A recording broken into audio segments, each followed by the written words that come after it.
Ay, gusto. Guys, so ang aga natin lumabas ngayon. Sobrang aga natin kakabukas na Pure Gold, guys. So namili tayo ng mga konting snack lang natin. Konting makakain natin sa gabi. Kasi guys, wala tayong makakain eh. So, kailangan ng mga biskwit, guys. So bumili tayo ng prutas. Bumili tayo ng buko. Yung buko, prutas na buko. So napakasarap niyan, guys. Sa ito yung mga napamili natin iba. So bumili tayo ng tinay natin. Masarap ko siya. Masarap yung kursi, guys. So, ang napili natin is nasa 600 guys. Napamili natin. Kasi sumuli tayo ng luya, di ba?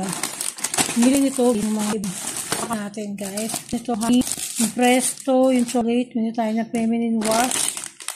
Yan. Yan, bumili tayo niyan, guys. So, mura ba yung napamili natin, guys? Ito yung mga napamili natin. Sa Pure Gold. Mura ba? Mura ba? Parang mahal na, guys, no? Ito lang, oh. Napamili natin. Ubus lahat yung 1,000 natin, guys. Kasi bumili pa tayo ng luya. So, sabi natin sa Pure Gold bumili. Bili nito, ah. Tignan mo yung asin. Bumili ako ng asin, guys, oh. Parang durug-durug na rin yung asin dito, guys. Wala nang, ano. Yung mga asin natin dito, guys. Durug-durug na rin siya. So, ayan, luya. Bumili tayo ng luya. So, ayan na yung mga napamili natin. So, worth 950, guys. So, 50 pesos lang yung natira sa akin, guys.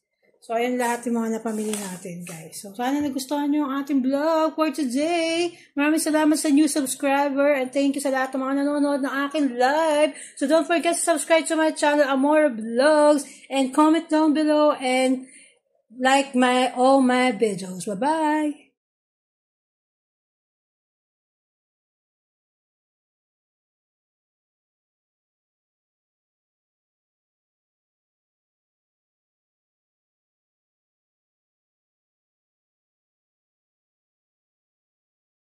Guys, meron tayong ginger dito, guys. Ginger tea. So, ngayon lang tayo ulit nakakainom ng ginger, guys. Grabe. Tagal-tagal nating hindi nakainom, guys. Dahil kasi wala nga tayong stock ng ginger. So, ito na yung pagkakataon natin, guys. Nang painom ng ginger. So, pinapalamig ko lang to, guys, muna. Yung ating ginger, guys. Palamigin natin ng konti bago ko siya inumin. So, kalahati lang siya ng ano. Siguro konti lang tong ginger na pinakuluan natin. Guys, so iuubusin ko yan, guys. Yung isang lalagyan na yan na nakikita nyo, uubusin ko yan, guys, lahat. So, para lahat ng mga kinain natin ng mga nakarang araw ay ma-detox sa katawan natin. Maalis lahat ng mga toxic, guys, na mga, ano, diba? Toxic yan, guys. So, yan. Ready na tayong uminom ulit ng ginger. Sana kayo rin, try nyo rin uminom ng ginger, guys, para lumakas kayo, mga pangangatawan nyo at maganda mga benepisyo sa atin ng ginger tea, guys. So, dito nagkatapos sa aking vlog. See you more vlogs. Babu.